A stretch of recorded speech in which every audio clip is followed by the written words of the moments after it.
Hello there, I'm Paul Yeager. Glad to have you here. This is the MTOM Show podcast. Glad to have you here. This is our weekly look at anything I really find interesting. It's just the simple way to put it. But we like to visit with producers from around the country. And today we're going to head to the state of Kansas, specifically between Peabody and Newton. Farmer Derek is a pretty well-known internet star on YouTube. He's done videos with his trombone with cattle. He's put a choir in a grain bin.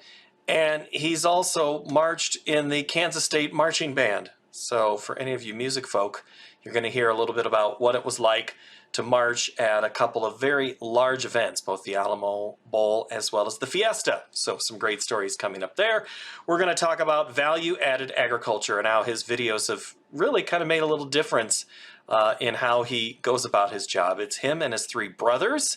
We'll hear about the family and how dad sometimes has to play along with those videos, as well as the next generation of kids. So this one is kind of fun.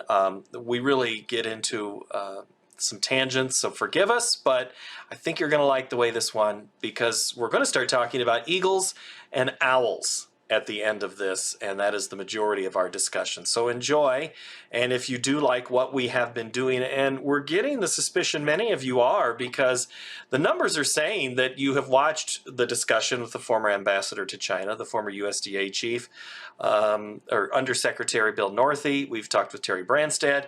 We know that you liked the photography one with Brian Abeling. Those are just some of our more recent ones. Also, Colleen Bradford-Kranz talked to her father, Jim.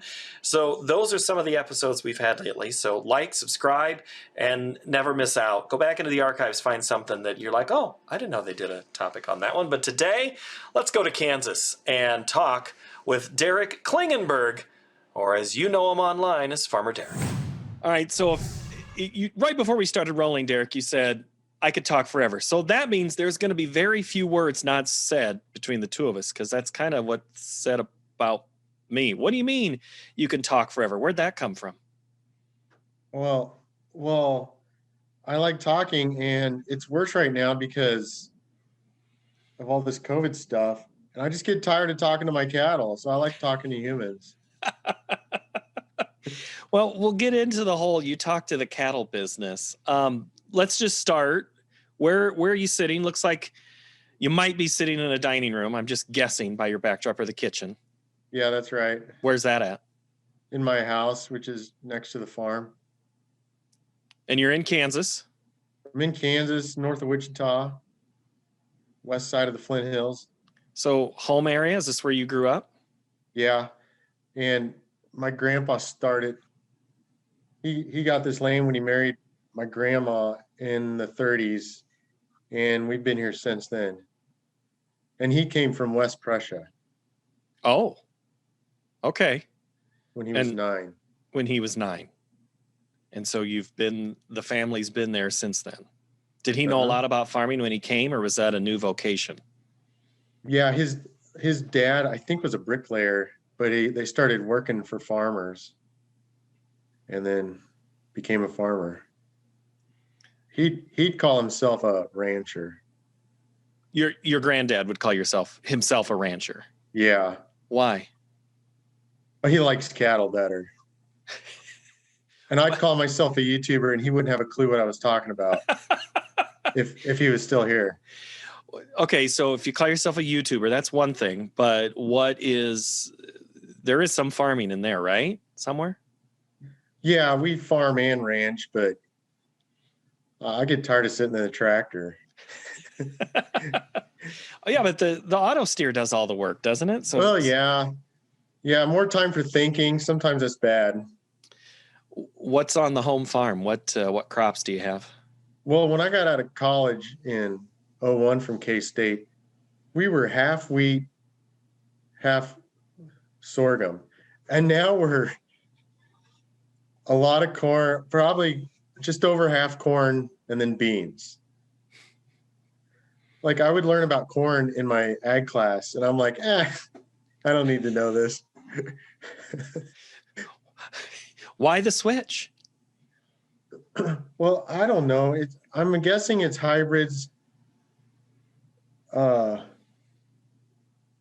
I guess hybrids. It would have to be hybrids. Like I tell people, corn has had a huge head start in this nation because the Indians started it or the Native Americans started it like, I don't know, 10,000, 15,000 years ago. I'm like, sorghum can't compete with that. It's about history. Yeah. That's what I think. Yeah. So you're half wheat, half wheat, half sorghum, now half corn, half soybeans. So no more wheat? Yeah, we finally quit. I don't know. We just can't grow it here. And the corn and beans do better where we're at. That is probably not the case once you go 30 to 40 miles west of here, just west of the interstate. I don't know. They do really good with wheat. We get more rain, a little bit more rain here. So the Flint Hills, if you're not familiar, and I don't know how you wouldn't be familiar if you're watching this, but it is a beautiful part of Kansas. I think a lot of people think Kansas is just this open prairie of wheat fields, but the Flint Hills looks like it could be in a lot of other Midwestern states. How would you describe the Flint Hills? Basically, you can't farm it because of all the rock. And so then all of a sudden, when you get at our farm in East, it just turns into grassland and then complete grassland and no trees, just cattle. And it's just gorgeous. And there was a wildfire yesterday. It missed one of our pastures by 2 miles, thank goodness. Is it because it's dry there right now and then the wind kicked up, or what was the fuel for that fire? Yeah, it was the wind and dry. It was some abandoned house somehow started it. I don't know what happened, but usually we don't deal with too many wildfires in the Flint Hills. I've heard half of it gets burnt every year. So everything's pretty well under control there. No cedars. When you say there's no trees, is that by design, or why aren't there trees? There was, as far as I know, there was no trees before everyone settled here. And the key to success for the prairie is fire and grazers. So either lightning or the Native Americans would light the whole place up, and we still do that today. Because people are pro trees, but not out here. We do not want trees. Why is that? They're a weed, and they'll take over, and there's no value. But this grass has no value unless you put a grazer on it. And there's a lot of value there. It's unbelievable. And there are cattle. Do you have cattle as well? Yeah, we have a lot of cattle. And they're grazing all the time, or do you have them in the lot sometimes? We'll send them out middle of April until about middle of July. We double stock. We do twice the rate half the time. Just the way the grass is, it's really healthy for those 3 months. Then the tap shuts off. Yeah, then we send them. Then we'll send them out west to the feed yards. And you said your brother's busy today? Yeah, he's buying cattle at an auction barn right now. He loves doing that. He's got his cowboy hat on. Is he more interested in the cattle than you are? Well, yeah, I like doing the work. I like moving. And yeah, he's more of a marketing cattle. He sits in the office most of the time. And where my dad and I are just moving all the time. And then I like building stuff. And then my other brother just came home in July. He's been a pastor, and now he's getting into it also. So there's 3 boys, and now they're all going to be involved in the farm again? Yeah. And Did Brett's you think? wife? Go ahead. Brett's wife is a counselor, so we're good. Okay. So I was just going to say, I mean, at one point, did you think that you'd all be farming together? Or did somebody say, maybe it's a good idea one of us leaves? I don't know. No, we never discussed it. It just happens. Now, should Derek quit making YouTube videos? That may have come up at some point. Who said that? Well, at first it was just like, what is he doing? What video do you think prompted that reaction first? Well, I was spending a lot of time filming. Oh, okay. Like, yeah, things got out of hand with what does the farmer say? That's how it started. What does the farmer say? Work, work, work, work, work, work, work. Work, work, work, work, work, work. Work, work, work, work, work, work, work. What does the farmer say? Yip, yip, yip, yip, yip, yip, ha! Yip, yip, yip, yip, yip, ha! Yip, yip, yip, yip. And then things got really crazy with my cow trombone.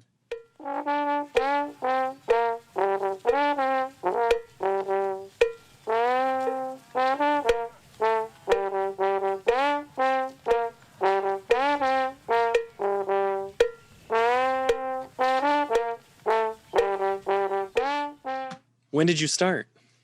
What year? Well, I started making videos when I was a kid. I forced my brothers to be in them. I would dream it up all week, and we'd do it on like Sunday. And then we, after college, we started a bluegrass group called the Possum Boys. It was us three and two others. And then we disbanded after like, 3 years. But I had written some really cool, funny farm songs. And so I started making videos of those after that, because I didn't realize you could buy an editing software. That's when it all went south. When the technology arrived into your inbox or on your computer, it was game over. Oh yeah, I was like, well, I know what I'm gonna do the rest of my life.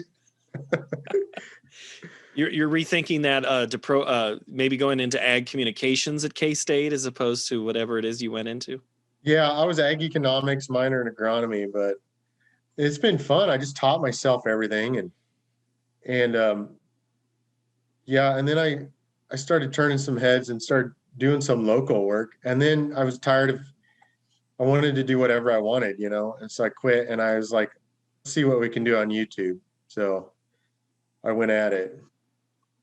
It's not easy, but it's fun. It doesn't matter. Is it a good decision to do stuff on YouTube? Yeah, because I would be a crazy person if I wasn't unloading all my creativity.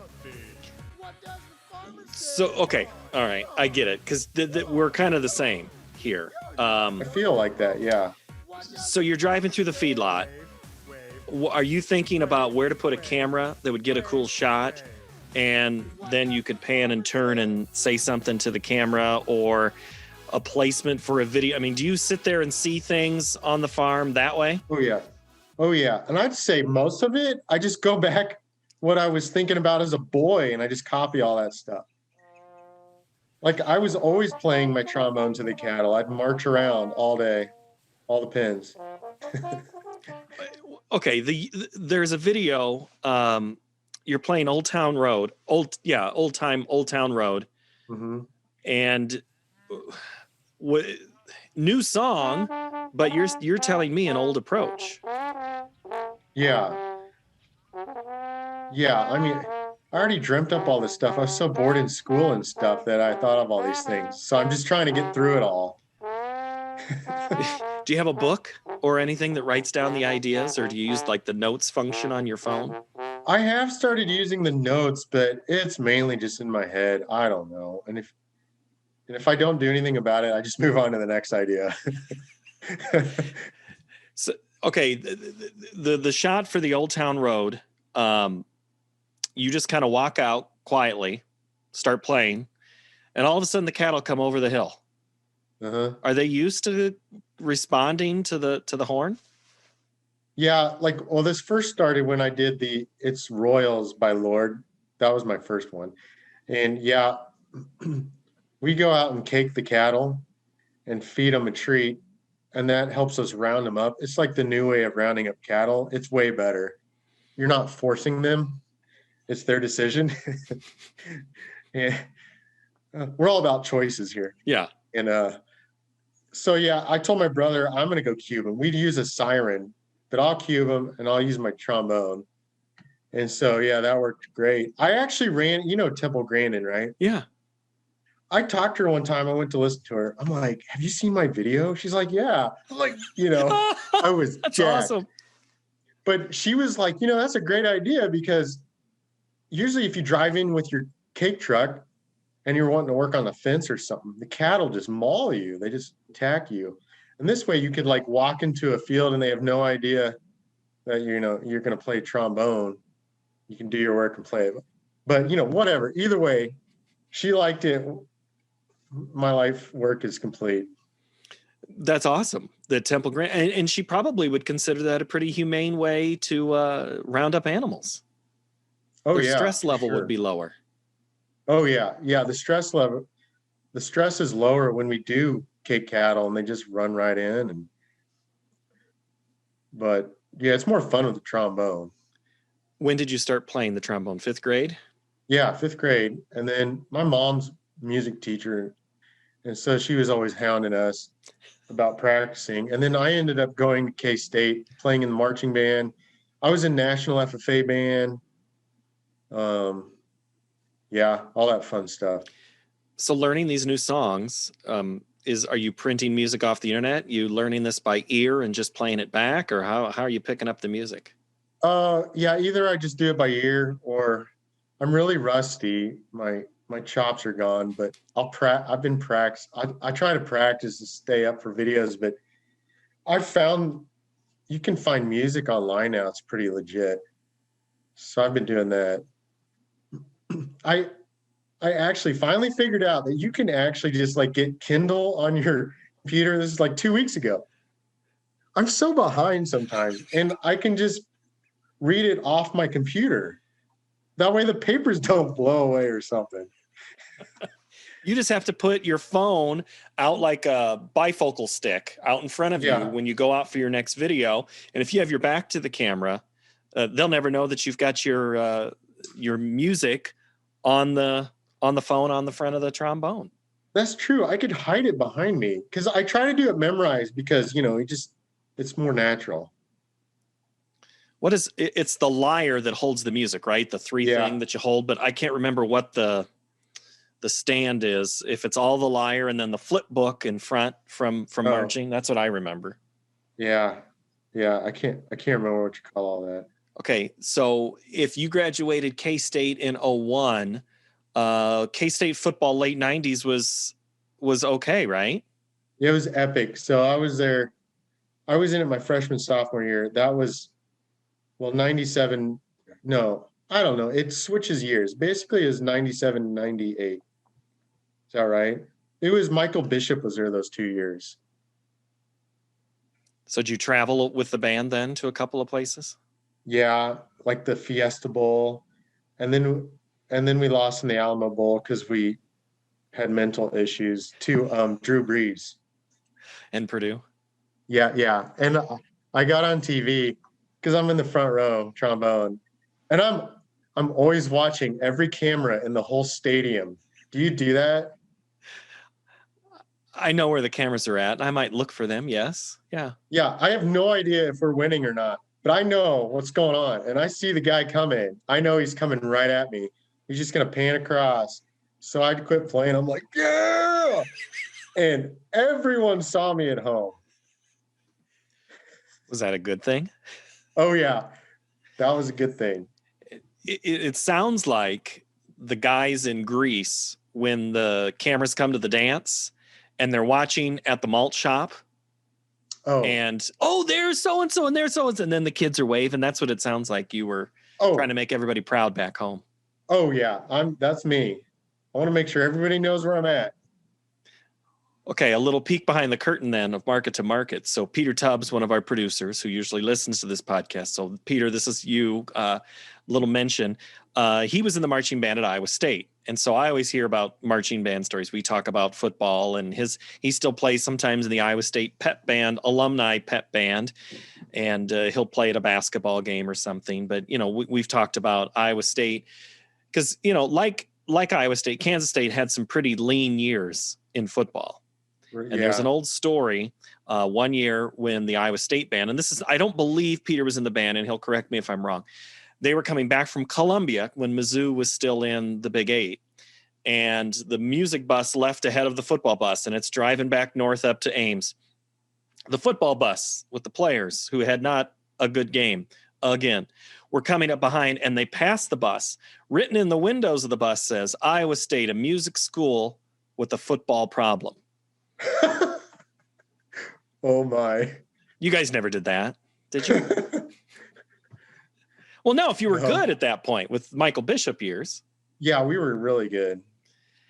So then the other behind the scenes story is Josh Bittner, producer. He will sometimes work for sports networks in the replay area, and he'll be the guy looking at the cameras for people like you to clip out and put on. So you make his job easier when you do stuff like that.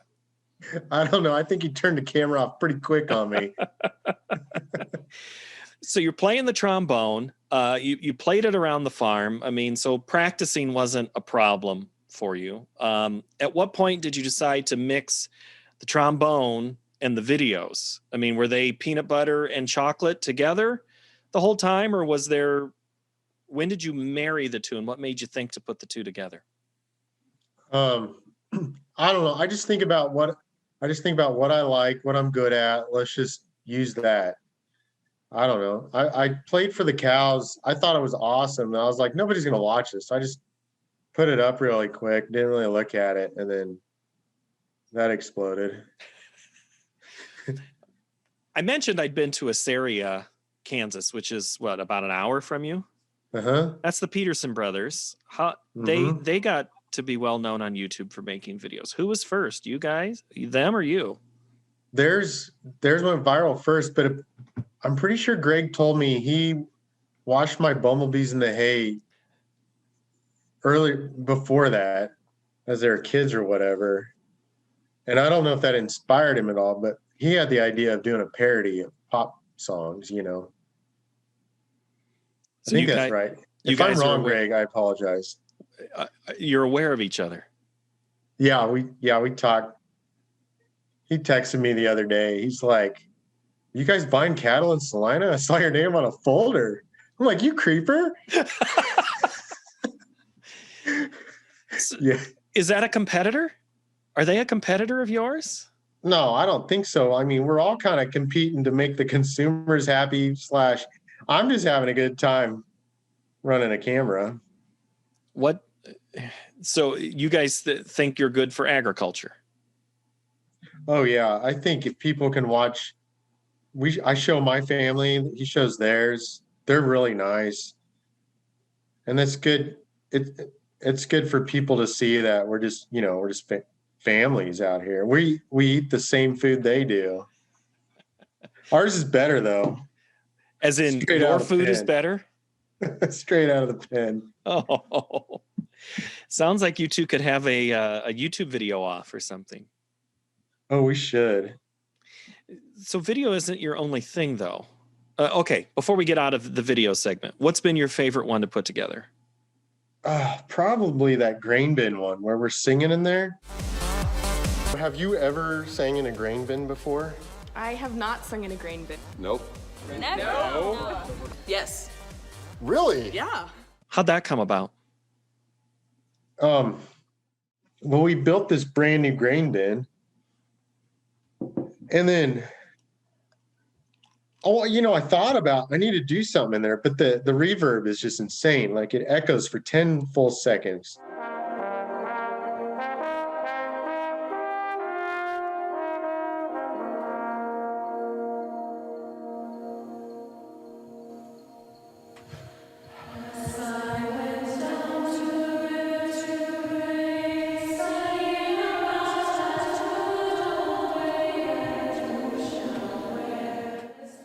And I don't remember. Do you know who Doug Armconnect is? He makes those really pretty videos of wheat harvest in northern Kansas.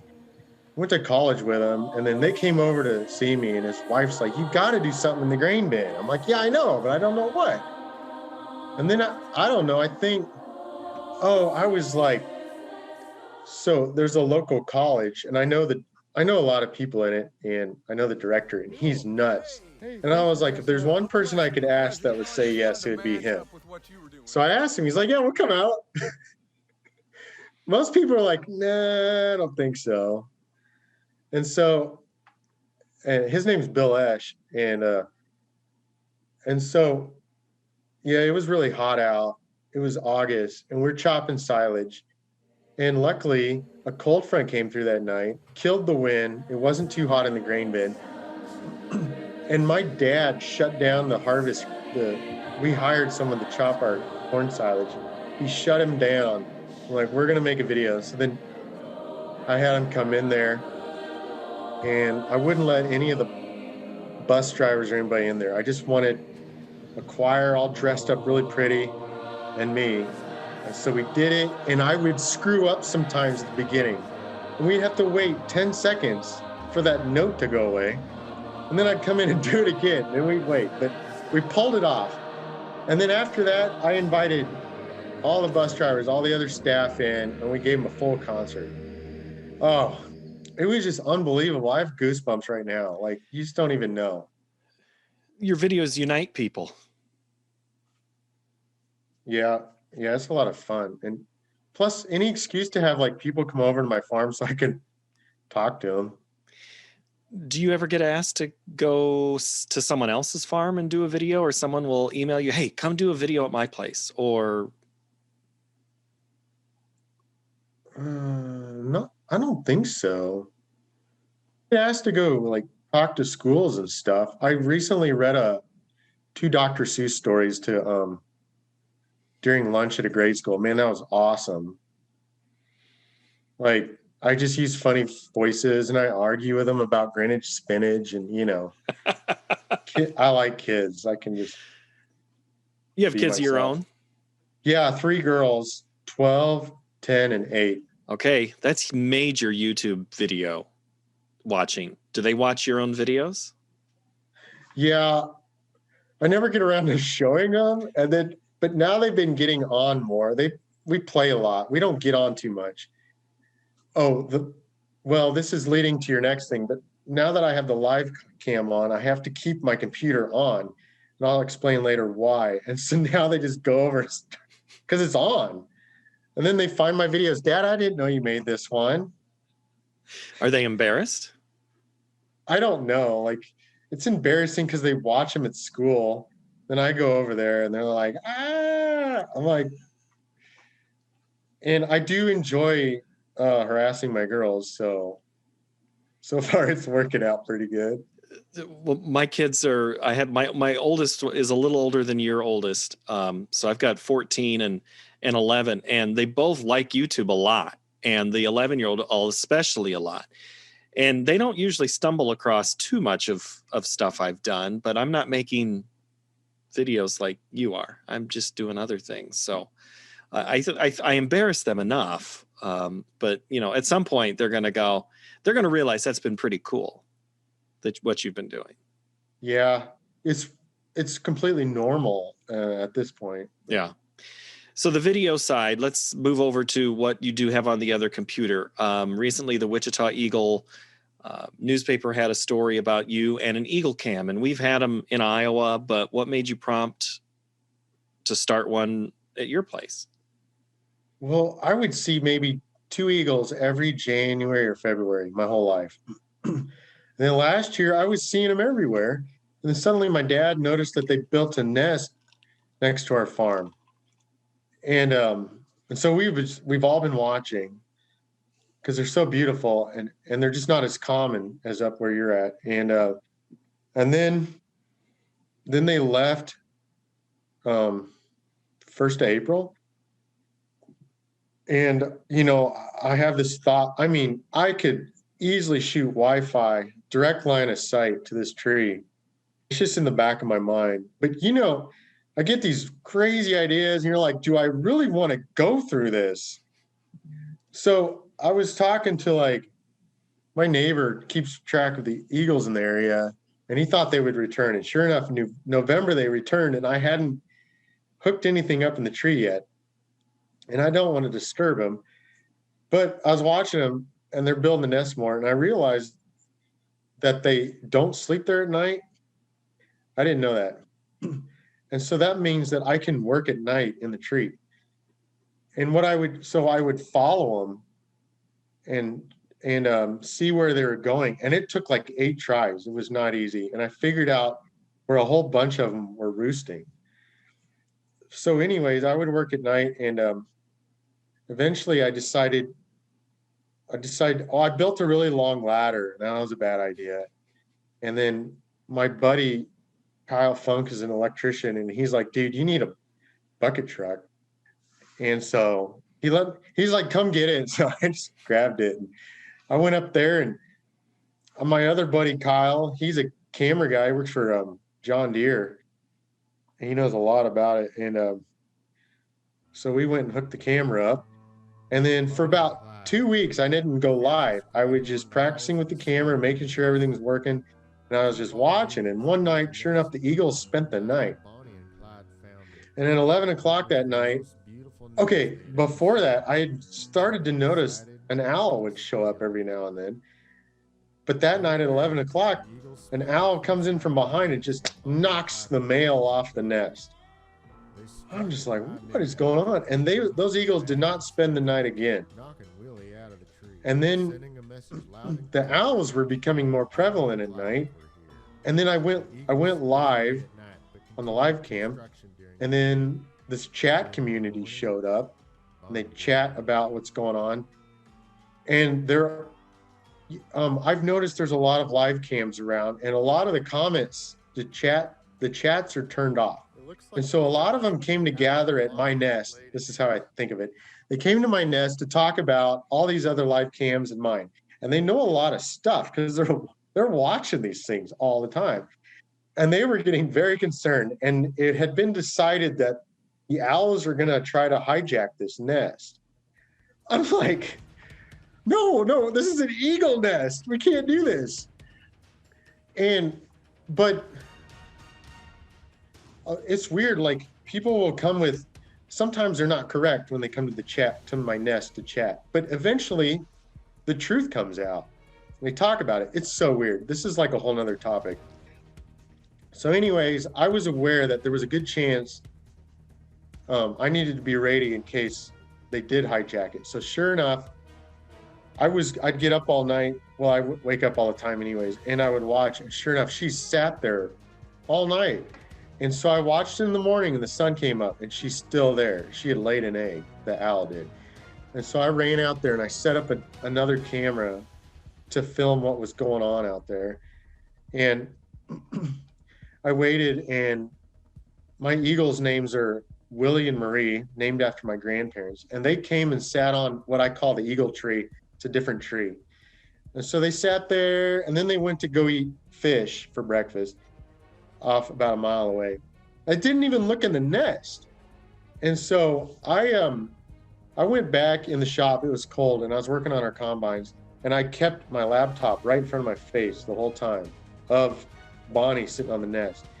And all of a sudden, I think it was 11 a.m., I saw Marie dive in, and Bonnie scares her. So I book it. I run to my camera, and then I film all the events that happened after that. And you can't hear the audio or anything, but Marie was screaming the whole time, the eagle. And yeah, you watch the video. It's the scariest. I had no idea how scary great horned owls were. Like, these guys rule. Like the eagle's like, I'm out of here. So she would kind of dive around. I think she's really young. That might be part of it. But then they left, and they'd come check. And I ran a video camera for 5 days. I'd use a car battery. And after 5 days, I gave up. I decided that I lost my eagles. I was so sad. And that was in February? Yeah, that was probably, yeah. Oh, she had her egg February 4. Yeah. She as in the eagle or as in the owl? The owl. Okay. And That the was owl is February. Bonnie? Bonnie. Okay. February 4, she laid the egg. And okay, so I was really sad for like, 3 or 4 days. And then I was like, okay. So I go to my chat family on the nest, and they're like, we need a name for these owls. Well, Farmer Derek has to name them. Okay, so they started giving out ideas, and somebody said Bonnie and Clyde. I'm like, oh yeah, like Bonnie and Clyde it is. Yeah. Those scoundrels. Yeah. It's weird. I was like mad at him, right? And now I just love Bonnie. I mean, oh my word. Her eggs hatched 2 or 3 days ago. It took 34 days, I think. And she sat through that cold snap. I've got a deal on the screen that says what time it is, and for for all the people on chat so they can look at all the events. There is a guy in Russia who, when I wake up in the morning, has every timestamp listed on chat so I can go look if I want to or record what happened. It's insane. I don't have to do anything. He's amazing. Okay, so and it also says the temperature. So this I've never seen cold like this for that long personally in Kansas, but it said we hit negative 44 wind chill, and the next day we hit negative 17 actual temperature. And she just sat there and she had icicles hanging off her beak and okay, Clyde would come in and deliver 2 to 3 mice every night, and he would bring them to her so that she didn't have to get off, and she'd eat them whole. It was cute. It's like they're kissing. Sometimes Clyde wouldn't let go. She's like, give me that mouse. He's like, haha. Flirting. Around Valentine's Day, that's what do you get your Valentine? Oh, a mouse. Yeah. Oh, yeah. And you got to eat it whole. Everybody's different. What? Everybody's different. She would get off, I think, about 1 minute during those cold temperatures to go to the bathroom. Otherwise, maybe it was like 4 before that. I couldn't believe she could get off that long. And even then we got snow and he's still bringing the mice. So then after that, we've had some coons try to go up the tree. One got right underneath the nest and she looked over and went, "Ah," and that thing took off. I mean, you can just tell how much respect these owls have in nature. And then she went after it. Oh, because I put up a second camera to get a full shot of the tree so we can see what's going on. And everybody, okay, I didn't put a microphone up because it was just too much. I'm not going to do microphone. And now everybody wants to hear them hooting. So I would come to farm meetings, at our farm. I'm like, guys, I have to buy a camera with a microphone. People need to hear the hooting. This is a big deal. Well, the guy in Russia needs to know. He wants to hear it. Oh, yeah. It is beautiful. She has a higher hoot than Clyde. Okay. Higher pitch. That's how you can tell? Yeah. Well, I could hear it from my house on still nights.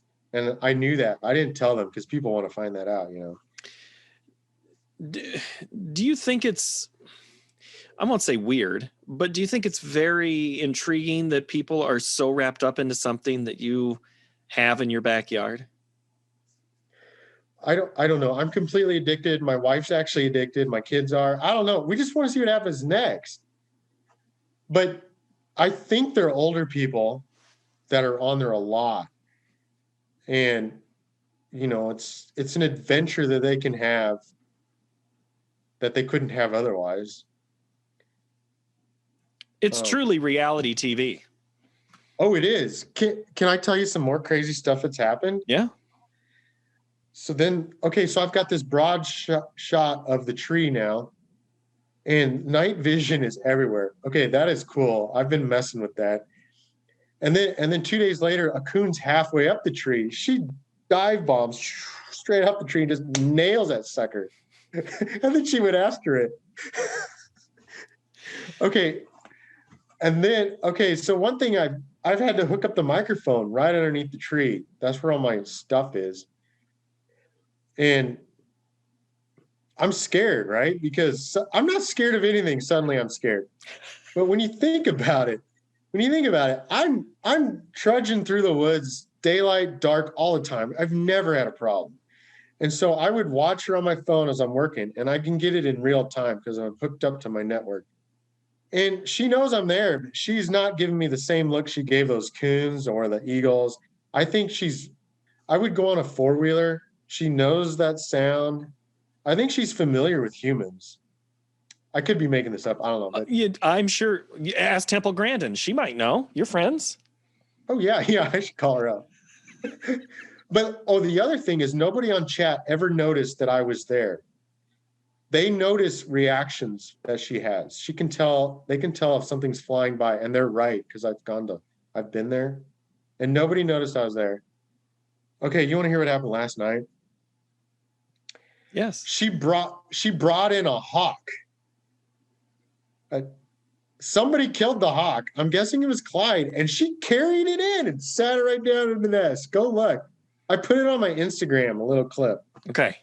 I missed that one. I had not seen that yet. So What happened at 1:30 this morning? What is the what are Bonnie and Clyde? What's the new arrival? What's the name? Oh, okay. Well, we don't know yet. You can't see them very good. Them eagles, I think, added at least a foot this year. And so my camera's not high enough. I did think about going up there to raise it. And I was like, no. You don't want to be like that raccoon. Yeah. I mean, I would have to make armor. But you can start to see them, and I'm pretty sure there's two. But they're going to grow really fast. So I think in a few days, you're going to see them really well. And I think somebody recommended, everybody send me your name idea, and my girls are going to pick it. And we won't know gender, and ain't nobody going to go look at what it is. So it's whatever gender you want it to be.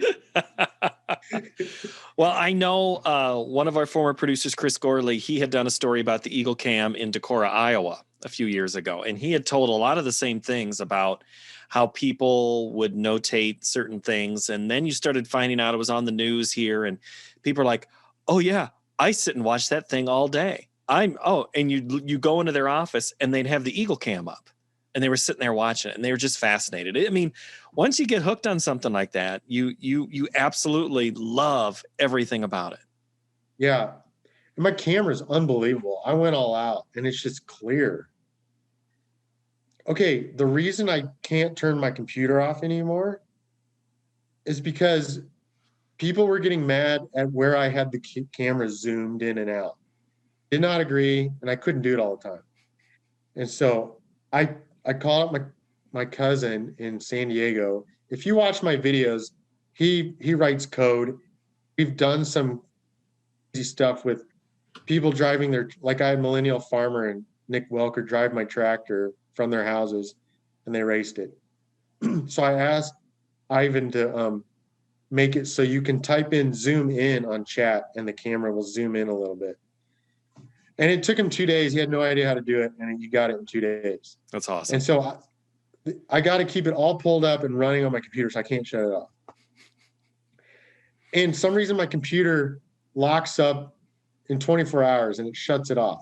And so I have to restart the computer and run all the programs again. And I got tired of it. So I taught my 8-year-old girl how to do it, and she runs the whole thing. That's awesome. Computer programmer in training. I love it. Oh yeah. And it's great. You're like, man, everybody, they talk about it. They're like, where should we zoom it? Should we zoom in, zoom out? There's like rules. And so it's exactly where they want it all the time. So how much longer is it going to last? The what? The camera. Are you going to leave it up for another month? I don't know. I think they're going to start flying in 6 weeks is what they say. So I don't know. I have no idea. Yeah. You have to I don't even know if they'll still be here tomorrow. Well, that's the thing. Let the chat decide. They'll know. They can help you. Oh, out. yeah. So do you think you might be able to get, yes, you wanted an eagle, but instead you got an owl.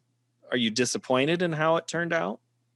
No, because I love the adventure of life. I love surprises. I love eagles, but I mean, this is fun. It's like, I don't know what's going to happen tomorrow. I got to check at night, see if I missed anything. Do I have to be prepared in the morning? No, my dad had a great idea. We're going to build some great horned owl houses for them to nest in next year, so they don't have to steal it. But maybe they want to steal it. I have no idea. And so I'm going to have him build some, and I don't know. It's just fun. Is this considered value added agriculture? Value added, yeah. Of course it is. It is. Have you been able, I'm sorry, are you monetizing the camera? Yeah. Good. Yeah, with the commercials. Yeah. And then there's so it this is thing value called, added to what you're doing. Absolutely. Yeah, this is funny. My dad's like, he wants to, Okay, the reason the eagle is here is because we added on to our cattle facility. We were required to build a lagoon, and we got to get rid of that wastewater. So we built a pivot, and that wasn't enough water. So we built this freshwater pond, and that's why the eagles built a nest.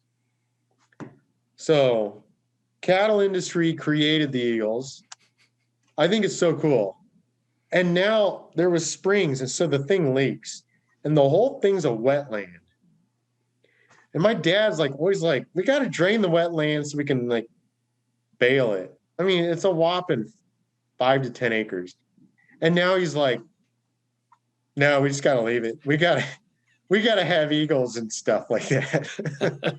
That's great. What's your dad's So we're name? going to enhance, What's your dad's name? Vernon. Vernon. Okay. So Vernon's speaking to you again. He's finally gotten through to you about, maybe focusing on the farm. Yeah. We're going to, it's all about nature out in this area now. We're all about it.